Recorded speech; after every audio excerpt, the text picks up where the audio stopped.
Hi guys, quick live stream today. Welcome to the Daily Digital Nomad Remote Work Location Independent Lifestyle live stream.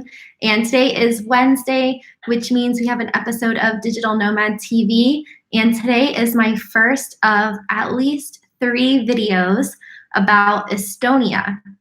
So I just wanted to give you guys a little bit of context as to why I chose to go to Estonia, why it is related to digital nomads, and what you can expect. So Estonia is known as the world's most digitized country. And that means that pretty much they can do anything online.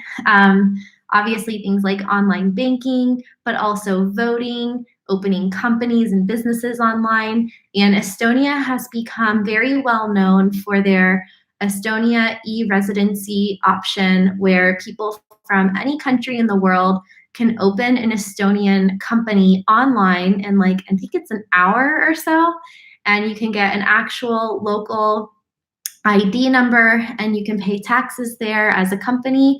And the benefit of this is that it gives non-EU citizens access to the EU market. So having a local EEA, European Economic Area, bank account and being able to serve customers in Europe without having to travel to Europe is a huge benefit. So, hi Ahmed. Yes, so it's a little dark in here. Move this over here. The sun is backlit because the sun is setting over the mountains over here. Can you guys see? Do you want to see the view from my desk? Because it's quite nice.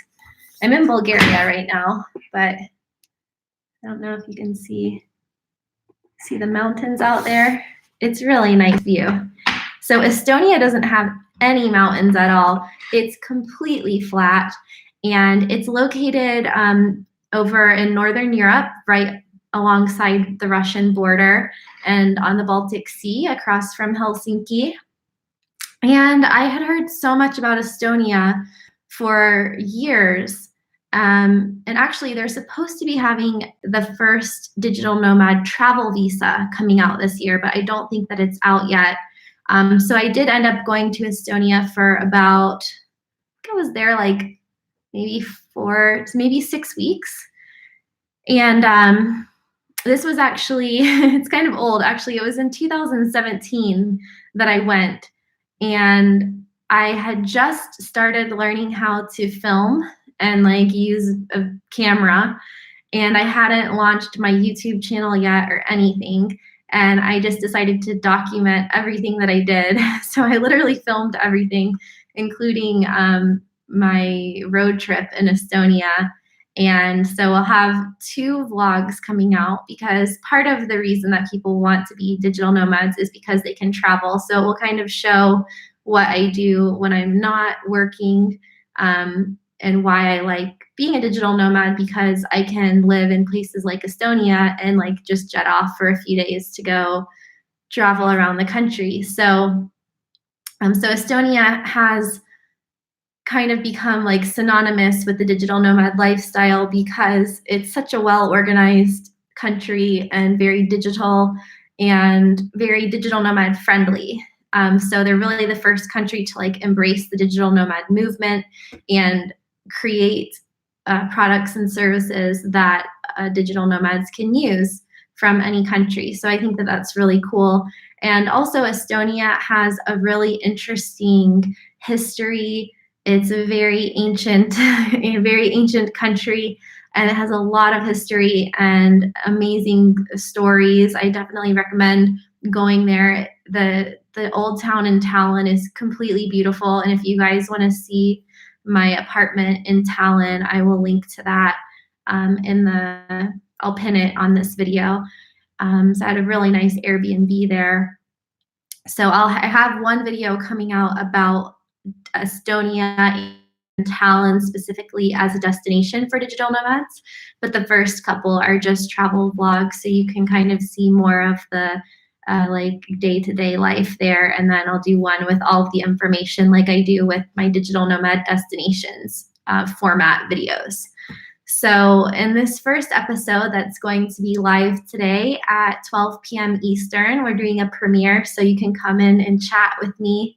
Ahmed, are you gonna come? I go to a place called Kierna Manor. So when I was researching, get like a little behind the scenes story here, when I was in Estonia and I was researching on where to go, it was in like September, October, November time. I think I was there from like either September into November, I think. And it was getting cold, so it wasn't a very big time for tourists, but I didn't know anyone who had been there at that point. So I did a lot of research online, and I ended up like mapping out my own road trip all around the country. And I didn't have that much time, but I did get to go to a lot of places in just a few days, and looked for, the first place I went to was a place called Kierna Manor, which you will see. It's like a haunted house, to be honest. And it is one of over 1,000 castles in these large like manor houses that kind of look like plantations that are all throughout the countryside. And some of them were built in like the 13th century. The one I went to was built in the 18th century, and it's built on ley lines, the one that I went to, which means that it just has a lot of interesting energy there.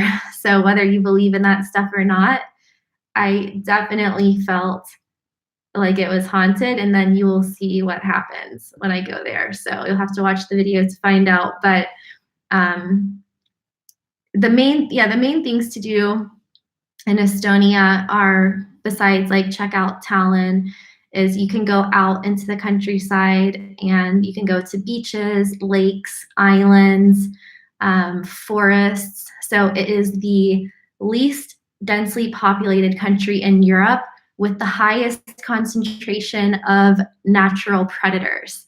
So you can go camping anywhere. All the campgrounds and everything is open 24/7 for camping, and you can get 3 or 4G LTE signal everywhere. So you don't really have to worry about losing cell phone signal or getting lost. But you should be experienced with wildlife, because you don't want to get like eaten by a bear or something like that, or a wolf. I was there during the, I guess, like the mating season, so I did have some run-ins with wild animals, which you'll see in part 2 of the vlog. But Estonia also has some swamps called bogs, and you can actually take tours and walk around in those bogs. So I didn't do that on this trip, but yeah, the city of Tallinn looks straight out of Game of Thrones.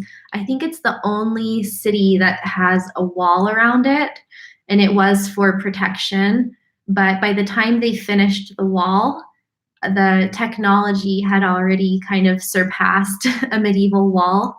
And so I think it was around like near the First World War, perhaps, that eventually they abandoned construction. I think it was in the 1800s or early 1900s, but it's still a lot of, I was driving for hours, and sometimes I didn't pass a car. I didn't even pass a place to get food.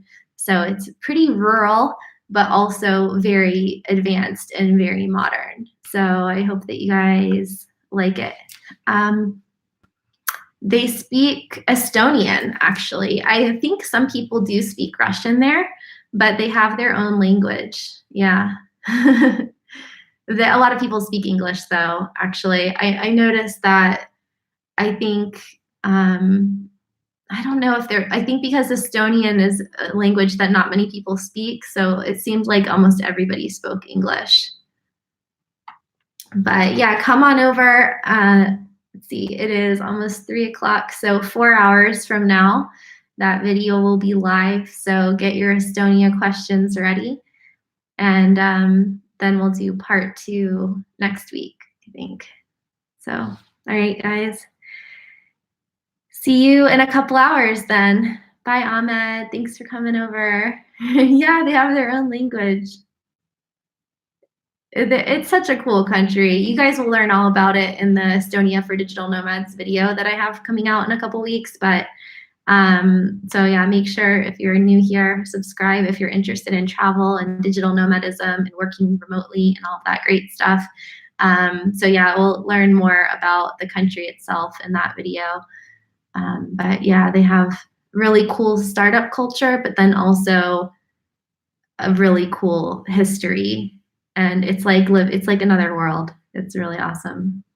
Okay, well, I'll see you in a couple hours then.